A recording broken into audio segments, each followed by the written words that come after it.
Tensions between China and the US have been rising. Pelosi flying over Taiwan, the Chinese spy balloon flying back over the US, tensions regarding Russia and support or opposition to their invasion of Ukraine, and China spearheading that Belt and Road Initiative to pull third world countries into their sphere of influence. But more recently, Trump, following the geopolitical theory of realism, is actively trying to decouple China from the American economy and to stunt China's growth, causing tariffs, counter-tariffs, and greatly worsened relations and market conditions. Now, Taiwan is like Ukraine for China. They believe it's Chinese. China has a right to control it, and it's a great hit to their national pride to have it within American influence. Now, if you ask anyone around 10 years ago, and they'd both say the same thing, that Ukraine and Taiwan are unlikely to actually see a full-out war over that reunification. But we now know that theory is entirely null and void. And to be perfectly honest, China has a greater claim to Taiwan than Russia ever did over Ukraine. Now, we just saw the International Institute for Strategic Studies Shangri-La Dialogue, a massive geopolitical conference, and Pete Hegseth, Secretary of Defense for the United States, was speaking there against China very firmly. Along with a total breakdown in the trade war truce agreed by the Trump administration and China about a month ago, and it's a bad time for investors. There's been a crazy start to the year, massive drops followed by massive gains, and businesses are seriously worried about how tariffs are going to impact them. Now, no one is immune to this chaos that we're seeing, but I do want to quickly mention the way I've been able to protect myself and my business from all this turmoil, and that's through online education. My business Grow Coach helps experts or educators build online coaching businesses that can sell to anyone in the world and scale to 6 figures a year entirely online. If you're interested in how that works, I made a free guide that explains how the business model works, and you can download it for free in the link in the description down below. Now, what was the actual recent escalation that's caused this newfound crisis with regards to geopolitics? Well, Pete Hegseth, Secretary of Defense, spoke at a conference in Singapore. His full speech is about 35 minutes long, so I'll cut to the chase and not bore you, but here are the key main points. China is a central threat to Asia and the United States, and in particular Taiwan. They're aiming to become the sole hegemon of the region, and the US will not be pushed out of the region or let their allies be intimidated. Hegseth also claimed that China is actively endangering the lives of American citizens, that they have a lack of respect for their neighbors, and that the US is watching their destabilizing actions very closely. Now, Hegseth also said, and I quote,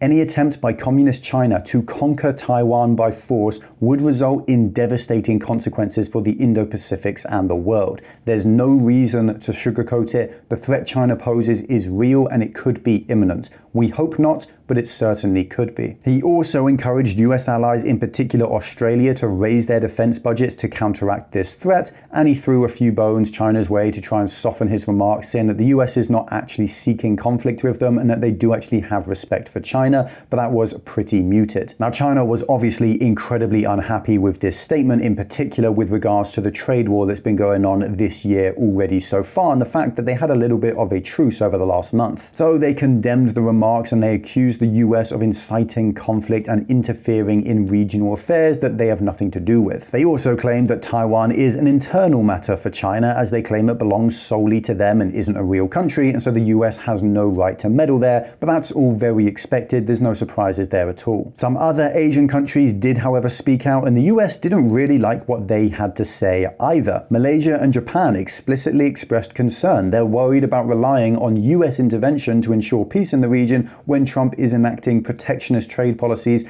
and also threatening to withdraw support from other US allies, in particular in Europe. Now, obviously, this isn't the first point of contention between the US and China, or even between Trump and China. China's been around for like 80 years now. They've had support from the US the entire time. There have been military exercises and Biden making faux pas and accidentally saying the wrong words about China, and China building artificial islands in the South China Sea, and the list just goes on. And Trump has also had a myriad of trade spats with China during his last presidency, and the trade war we're seeing now is probably the single most defining characteristic of his presidency this time round. And really importantly, we're also seeing the US explicitly warn Taiwan about an invasion from China. China. Now, lots of people are still sat there shrugging this off as a play and as a strategy, and it may well be a ploy or a strategy, but many of us also thought, myself included, that the warnings the US sent to Ukraine, warning about a Russian invasion, were all a ploy and a strategy as well, and we all had to eat our words regarding that. Now, the US is also distinctly worried about China's self-imposed targets regarding their military and their reunification with Taiwan. So, the Communist Party demanded that the Chinese military be ready and capable for an invasion of Taiwan of 2027. They're not saying that an invasion will explicitly come in 2027, but they are working incredibly hard to ensure it is at least feasible within less than 2 years. By 2035, China wants the full and complete modernization of its entire military so that it's capable to fight on level ground with the United States. And by 2049, the 100th anniversary of the founding of the modern-day China, Xi Jinping has said that he wants the total unification of China, meaning Taiwan under control by the Chinese Communist Party. Now, I briefly mentioned earlier on that I have a business called Grow Coach, where we help experts and educators build 100% online coaching and education businesses,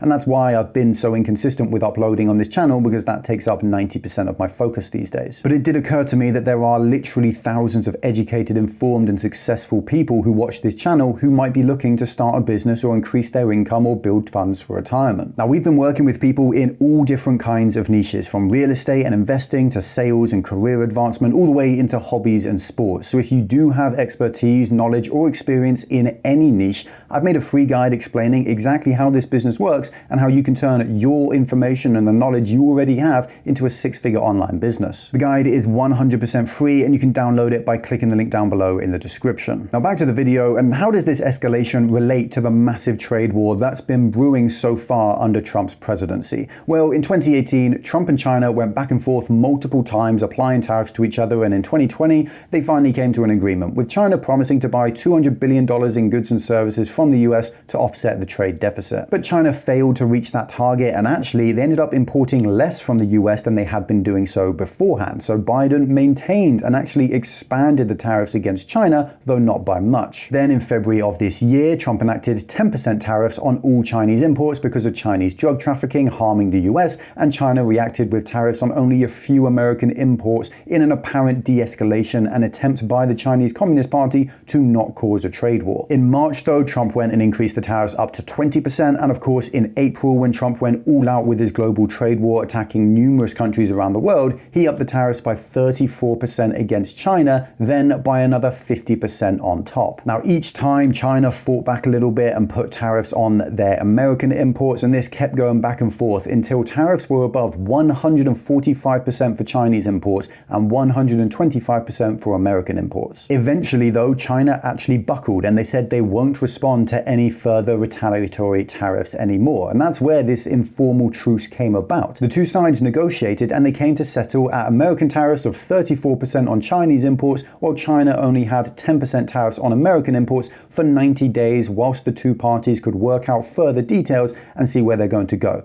But that was only about a month ago, and then a few days ago, this entire trade truce broke down, which means the trade war is really about to kick off again. Now, I do firmly believe this happened as a direct result of Hesketh's talk, and in particular with how strong he spoke with regards to the defense of Taiwan and the rest of the region. Now, a big part of this truce was based on China reducing export restrictions on rare earth minerals to the US, which Trump says that they haven't actually done, likely as a response to Hesketh making those remarks. So now Trump is speaking out, raising concerns and laying the pretext for a presumption in the trade war. But here's the really important thing that absolutely everyone is missing here. Trump basically follows the geopolitical theory of realism. Now, it has a few main tenets and the ideas behind it, and this explains everything about what Trump is doing. Now, the first main tenet of geopolitical realism is anarchy. The international political system has no order or structure. There is no supranational authority. The United Nations is a joke. The World Health Organization is a joke. The International Court of Justice is a joke,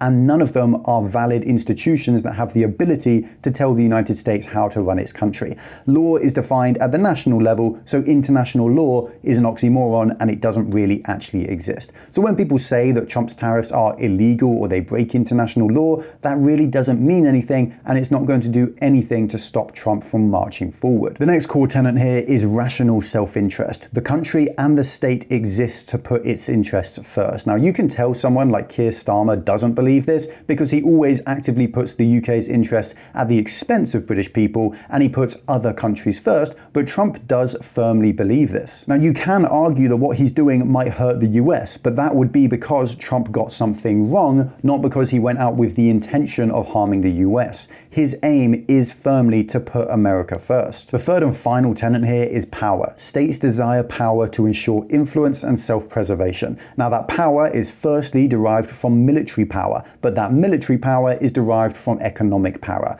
So tariffs will hurt the US, and surely that means that this doesn't actually work and Trump isn't following the idea of geopolitical realism, right? Well, not really. Trump isn't just looking to make the United States more powerful or richer, he's seeking to make the US more powerful or richer compared to its enemies or its opposition, and in that case, this is China. So tariffs and a trade war that hurt China more than the United States, that makes sense under this theory, and that's exactly what Trump is trying to do, because relatively it will increase the influence and power of the United States. Now, it is true that globalism made the world richer and that trade between China and the United States has made both countries richer, but China got far more benefits from globalization and this massive increase in trade than a country like the United States ever did, and it enabled China to close the gap and get closer in power to the United States, which threatens its position as worldwide hegemon. That's what Trump is trying to reverse. He sees the decline of America's relative power, even though it is getting richer each year, and he wants to increase it. Now, with all that in mind, what should we expect for the short term? Well, this trade war is going to continue. Even if it looks like Trump has won an unconditional, miraculous victory and that he got every single thing he went in for, he will simply find a new target to push for, and he will keep fighting the trade war, seeking to further the interests of the United States with regards to its relative power. That means this crazy market, the S&P 500 falling by 18%, then rising 18% over the space of just a couple of months, one of the most volatile markets we've ever seen in history,